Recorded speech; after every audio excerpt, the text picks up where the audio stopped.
Welcome back. This is Eagle News America. I'm Anna Cui in Las Vegas. Protesters in the nation's capital earlier today converged on the White House, calling for nonviolent demonstrations. We have Eliza Gonzalez Manglikmot in Washington, D.C. reports. Deal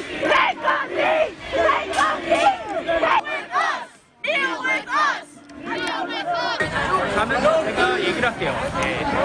Justice, no peace! No justice, no peace! It's June 1st, Monday afternoon, and we are in front of the White House where a crowd of people have just gathered to protest, to continue protesting against racism and police violence. This has been third or fourth day of protesting after the fatal arrest of George Floyd in Minneapolis, Minnesota. Today, Washington, D.C. Mayor Muriel Bowser has activated a two-day 7 p.m. curfew starting Monday, following consecutive nights of violent protests here in the nation's capital. We've seen earlier establishments here in downtown D.C. are boarding up storefronts, perhaps in anticipation of more rioting after violent incidents occurred the past nights. I'm here because I believe Black Lives Matter, and we got to get our voices heard. And it's important that we do it peacefully, because violence is the issue, is that we keep colliding. We just need to get our voice heard, but we don't need to use violence. People who want to get violent coming out at the right time to get violent, and they just happen to find the right message. Just because, you know, a group will get pretty big and they'll be able to get the message, but then they'll get big or bigger, and you can't keep up. And then anyone can just slip in and do something, and all it takes is one to get everybody riled up. And I think that's what keeps happening, is, you know, but it's tough. Big crowds are very hard to keep that from happening. My message to them is that you should be peaceful first and never swing first, because you don't need to do that. If the message is true, then you have to be better than that. That's just the truth. You can't swing first. It doesn't make sense, because if they're attacking you, but you need to protest and you swing at them first, that gives them a reason to swing back. That keeps the fight going. What is it? An eye for an eye. And it'll just keep going, and it'll keep fighting. So we got to stop it right here at the White House.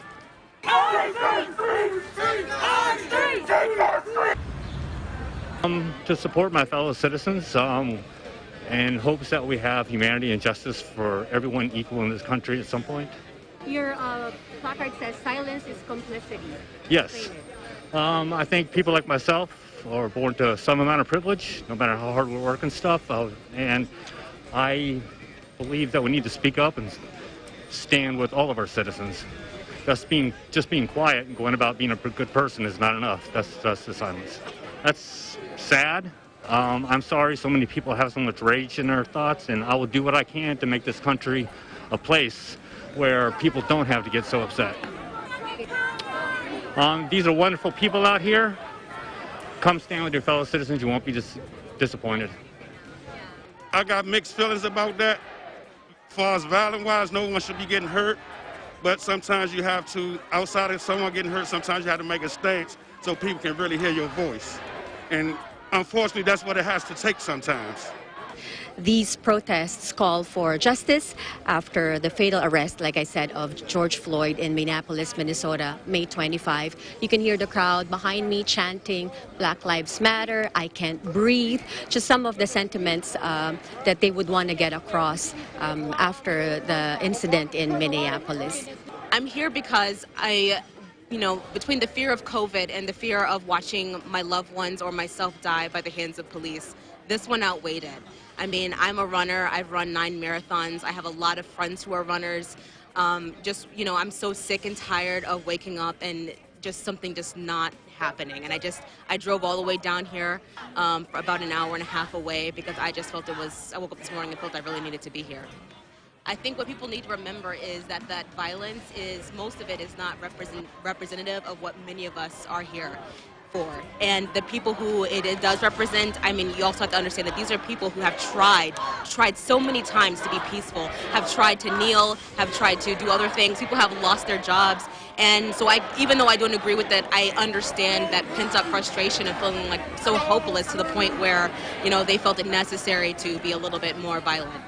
Some say people are out here and so on edge because of being locked down for how many weeks? What are your thoughts about it? I think as a black woman in America, I've been frustrated for the past 31 years. I've been feeling like I've lived in many areas of this country. I've lived in the South. I've lived in the West. I've even lived in Hawaii. And I've seen it all the time everywhere I go. And I'm just so frustrated. I've been frustrated. And COVID had nothing to do with it for me. I put "I can't breathe," George Floyd's last words. And unfortunately, it's the last words of many black men in America by the hands of police. These protests that turned into riots have erupted across the United States, adding to the tension and anxiety already experienced by people due to the pandemic. In Washington, D.C., Eliza Gonzalez Manglekmot, Eagle News. We live in interesting times. Thank you, Eliza. Well, first of all, I'm so glad that you are safe. Thank you, Anna. Because just watching from here, the crowds, it does give you anxiety just to see the crowd. What was your general observations as you were down there, down there on the ground with them?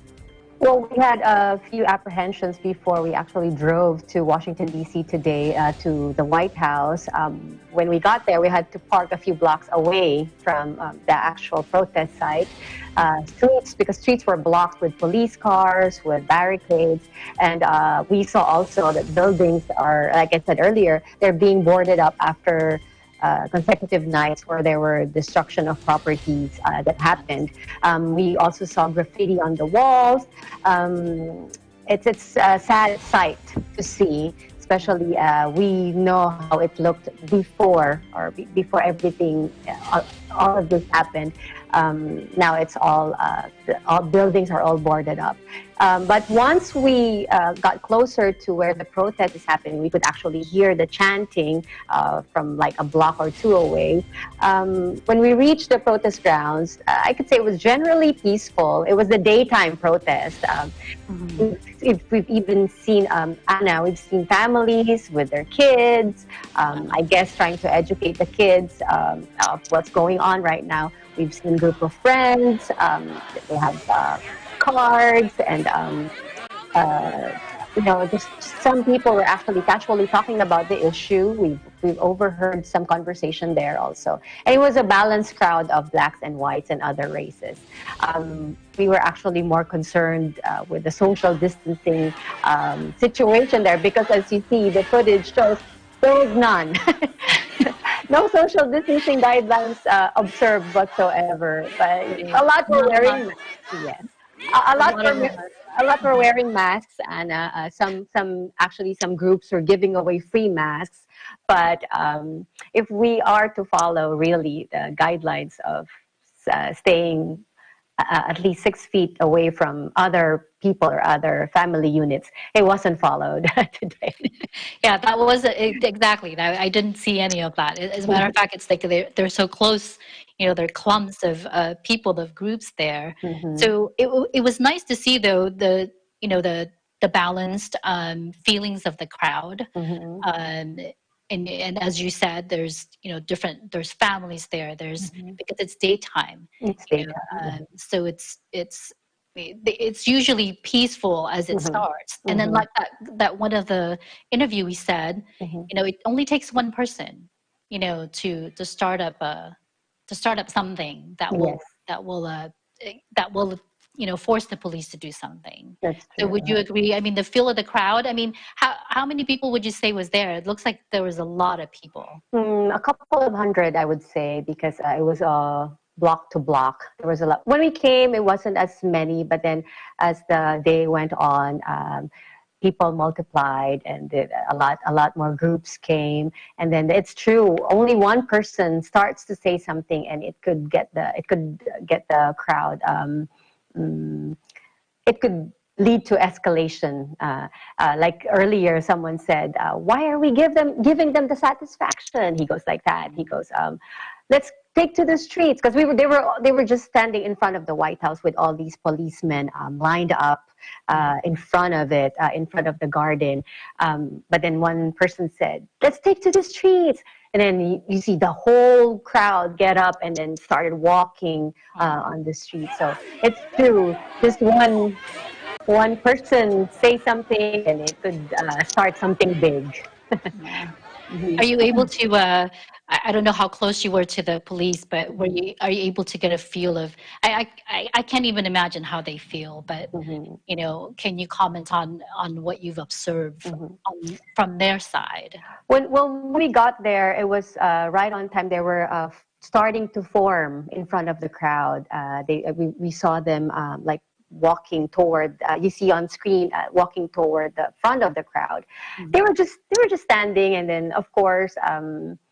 The crowd was saying stuff about the issue, and when we were there, we didn't see any reaction from the police. But later on in the day, when President Trump made a statement, I think in the Rose Garden, simultaneous with what was a noticeable increase in police presence, and we saw footage of other reports that they started pushing the crowd away from the White House. And this was closer to the 7 p.m. curfew Yes. put by the mayor of D.C.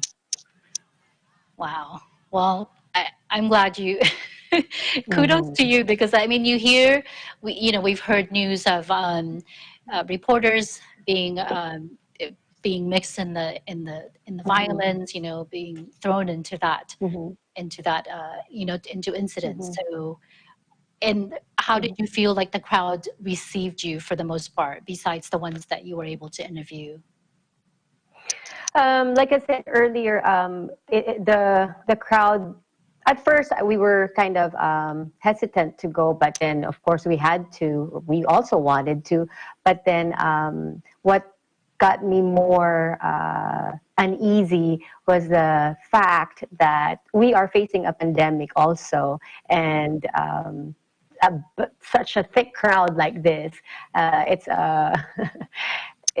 to me is not safe when it comes to keeping yourself away from any infection or whatsoever. But they're out there, and there's a story that needs to be told. So we're out there also. Mhm. And that's what's been on the mind of a lot of people too, with all these protests and people not observing the social distancing. What's that going to do with the with the numbers, with the cases of COVID? Yeah. And were people coming with their own supplies, or you had mentioned something about there's an area for supplies? Yes, surprisingly, at first we saw people going around saying free water, or if you're hungry, there's a station with pizza. And then on our way out, we saw this area where people drop off water or supplies, masks, gloves that are for free for the crowd to use. Again, in anticipation that the protests will last the whole throughout the night or until 7 p.m. So these supplies are for the protesters also, because stores are closed and water is scarce. So it's just it's a way of other concerned citizens expressing their support to the group. Like one of the ones we interviewed earlier, he said. To show your support to this cause doesn't always mean you have to be out there marching or chanting with the people. One way of showing support is like this, dropping off supplies or posting in your social media accounts of how the issue could be addressed peacefully. Yes.